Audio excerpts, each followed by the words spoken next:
Depuis la nuit des temps, l'homme est susceptible d'être dominé par les vices tels que la paresse, l'orgueil, la gourmandise, la luxure, l'avarice et l'orgueil. Chaque individu porte en lui ses impulsions et à un moment donné, nous cédons tous à ces vices. C'est pourquoi de nombreux penseurs ont parlé d'eux tout au long de l'histoire de l'humanité. Les vices éveillent à notre côté le plus irrationnel, nous séduisent, obscurcissent notre compréhension et inclinent notre appétit vers les passions les plus basses que l'être humain possède. Ils subjuguent même la raison, vous convainquant que le vice est quelque chose de bon, ou du moins pas aussi mauvais qu'on le prétend. Avant de poursuivre cette incroyable connaissance, n'oubliez pas de laisser un like, de vous abonner à la chaîne si ce n'est pas déjà fait et d'activer les notifications pour ne rien manquer, car ce savoir pourrait changer votre vie. Le stoïcisme est l'une des philosophies les plus critiques à l'égard des vices. Pour les stoïciens, les vices annulent la raison de l'homme et sa liberté, transformant la personne accro aux vices en quelque chose de semblable à un animal, assujetti à ses instincts et désirs. N'oubliez pas que la philosophie stoïcienne n'est rien d'autre qu'une culture incessante de la vertu, et la vertu n'est rien d'autre que l'habitude rationnelle qui nous éloigne du vice et nous permet de mener une vie pleine et heureuse. Comme vous l'avez probablement déjà expérimenté, le vice nous rend extrêmement malheureux. Il semble nous satisfaire pleinement, mais cette satisfaction est passagère et temporaire. Quand elle disparaît, elle ne laisse que souffrance, anxiété et malheur. Le vice semble nous compléter et nous rassasier, mais en réalité, il ne fait que nous vider et laisser une blessure dans l'âme que seule la vertu peut guérir. Marc Aurèle disait que le vice est sa propre punition et se trouve dans sa propre destruction. Et Sénèque ajoutait « Le vice est l'ennemi le plus puissant que quelqu'un puisse affronter, mais la vertu est la meilleure défense contre lui. » Dans cette vidéo, je vais essayer de vous aider à devenir maître de vous-même, à contrôler les vices et en fin de compte, à être plus vertueux et heureux. Pour ce faire, je diviserai la vidéo en deux parties. Tout d'abord, j'expliquerai en quoi consistent les vices selon les stoïciens. Ensuite, je donnerai 10 conseils pour combattre le vice par la vertu. Pour le stoïcisme, le vice est un comportement moralement incorrect et préjudiciable à la personne qui le commet. C'est une affliction de l'âme qui penche vers l'appétit irrationnel, déforme le jugement, provoque la souffrance et mine toute paix intérieure et sérénité. Des exemples de vices, comme nous le savons tous, sont la vanité, la colère, la peur, la luxure, l'avarice, la gourmandise et bien d'autres. Marc Aurèle explique très bien ce que sont ces déviations de l'âme et dit ce qui suit. Le premier et le plus grand vice est l'ignorance. Le second est le manque de maîtrise de soi. En premier lieu, le vice est le résultat d'une erreur de jugement, dérivée d'une mauvaise pratique de la vertu de la sagesse. Lorsque nous sommes victimes du vice, notre compréhension prend deux alternatives. Soit elle identifie comme un bien ce qui est en réalité un mal, soit elle reconnaît comme mal et tente de se convaincre que c'est un bien. Dans les deux cas, le résultat est le même. La compréhension est obscurcie et exprime l'erreur avec une compréhension et une raison confuses. On laisse libre cours au désir, on privilégie le plaisir momentané au détriment du bonheur véritable et on tombe prisonnier des impulsions. Par nature, les impulsions sont irrationnelles et égoïstes, nous rendant plus des animaux que des êtres humains. Celui qui se laisse emporter par le vice renonce à la raison, qui fait de nous des personnes et devient esclave de ses passions. C'est ce qui caractérise les animaux. C'est pourquoi celui qui se livre au vice montre un manque évident d'amour de soi et de l'humanité, car il a choisi de trahir ce qu'il y a de plus parfait et noble en lui. En plus de nous rendre plus animaux, le vice nous rend dépendants et manipulables, comme des esclaves de nos passions, annulant notre liberté et nous rendant incapables de choisir entre une action ou une autre. Prisonniers du vice, les autres peuvent faire de nous ce qu'ils veulent. Ils peuvent nous manipuler facilement, en utilisant cette déviation où notre faiblesse se confond avec la raison et cède la place au plaisir, perdant toute capacité à dominer les passions et à les ordonner à la vertu. Le désir et la vertu, selon un stoïcien, sont incompatibles.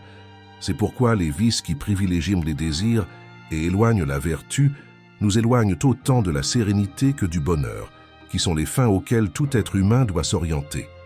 Cependant, Il ne faut pas penser que tomber dans le vice signifie tomber dans une erreur irréparable dont nous ne pouvons pas sortir. Au contraire, selon les mots de Sénèque, le meilleur remède contre le vice est la vertu. C'est pourquoi, comme le défend le stoïcisme, il est nécessaire de lutter chaque jour pour le pratiquer. Nous devons lutter pour être plus rationnels, plus sereins, renoncer peu à peu au vice et atteindre la maîtrise de nous-mêmes.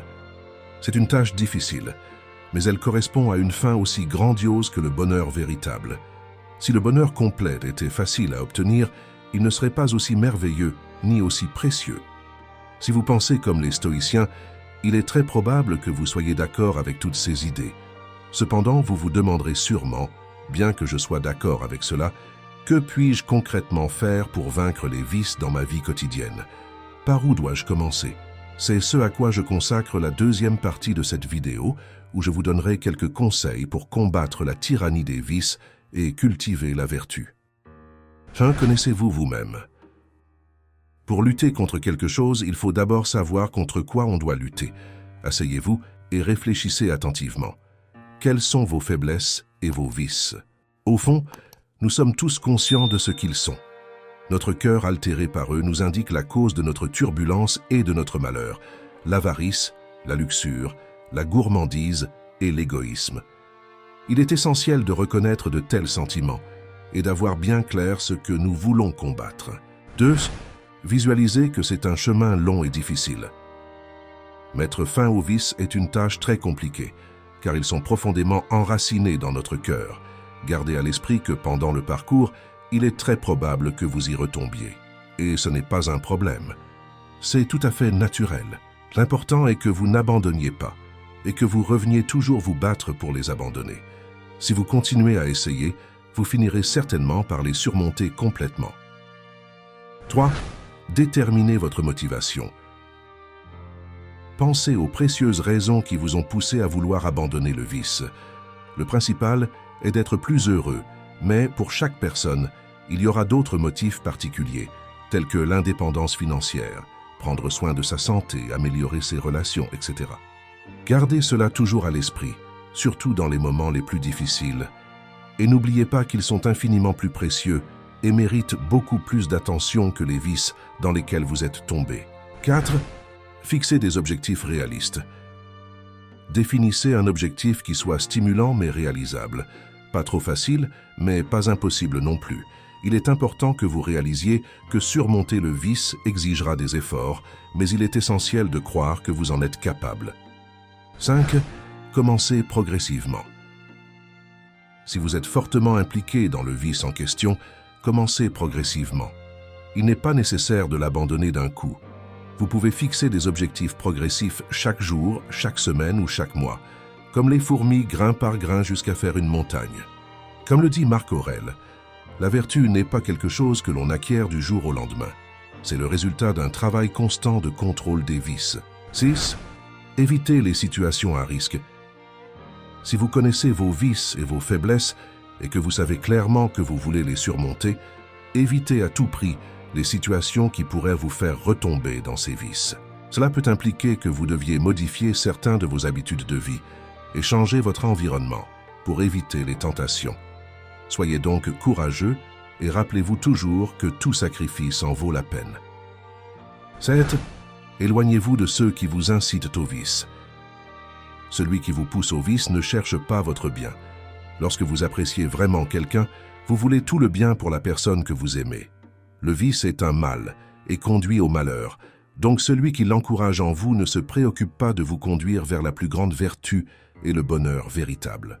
Cela peut être très difficile, mais vous devez prendre conscience que vous devez vous éloigner de ceux qui vous entraînent vers le vice. Sinon, vous vous ferez du mal à tous les deux. Rompez les relations qui, au fond de vous, ne sont bénéfiques ni pour l'un ni pour l'autre. 8. Demandez de l'aide.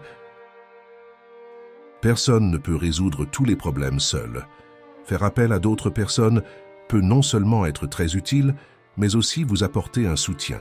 Il y a certainement beaucoup de gens qui sont tombés dans le même vice que vous. Ils peuvent partager leurs expériences et vous pouvez en apprendre beaucoup. Philosophes, amis, familles, professionnels. Il y a beaucoup de personnes qui peuvent être d'une grande aide. 9. Intériorisez la différence entre le plaisir momentané et la satisfaction complète. À mesure que vous tomberez moins dans les vices, vous constaterez une énorme différence entre le plaisir momentané que les vices procurent et la satisfaction complète qui vient de les surmonter par la vertu. La satisfaction complète qui résulte de la victoire sur les vices par la vertu provoque infiniment plus de joie et de sérénité. Vous réaliserez que, malgré les difficultés de ne pas succomber aux vices, le bonheur qui découle de les surmonter est authentique et durable. 10. Pensez aux dommages que vous vous infligez et infligez aux autres. Comme le disait Sénèque, la maîtrise des vices n'est pas seulement un acte d'amélioration personnelle, mais aussi un service à la société, au monde. Lorsque nous tombons dans les vices, nous avons tendance à penser que les dommages ne sont pas si importants, ou que ces dommages n'existent pas vraiment. Cependant, le vice cause une blessure profonde à l'âme et ouvre la voie au malheur et au malheur. Cela montre une immense absence d'amour pour nous-mêmes, car nous nous faisons du mal et refusons le bien. De plus, le vice affecte inévitablement les personnes autour de nous, que ce soit parce que nous le partageons avec elles, parce que nous les encourageons à le faire ou parce que nous les tolérons chez les autres. Le vice est comme une spirale, comme un trou noir qui finit par tout entraîner. Ne vous faites pas de mal et ne permettez pas cela aux autres. Recherchez toujours le bien et la vertu. Les vices sont des chaînes qui nous retiennent et nous empêchent d'atteindre la liberté et la paix intérieure. La véritable grandeur n'est pas d'éviter les vices, mais de les surmonter. Sénèque. Maintenant, commentez ce que vous avez pensé de l'apprentissage historique sur le contrôle des vices. Et si vous avez aimé cette vidéo, n'oubliez pas de consulter notre playlist complète sur le stoïcisme. Je vais laisser un lien vers celle-ci sur les écrans finaux. N'oubliez pas non plus de partager cette vidéo avec un ami qui en a besoin. Aidez-nous à répandre cette connaissance. Merci de regarder.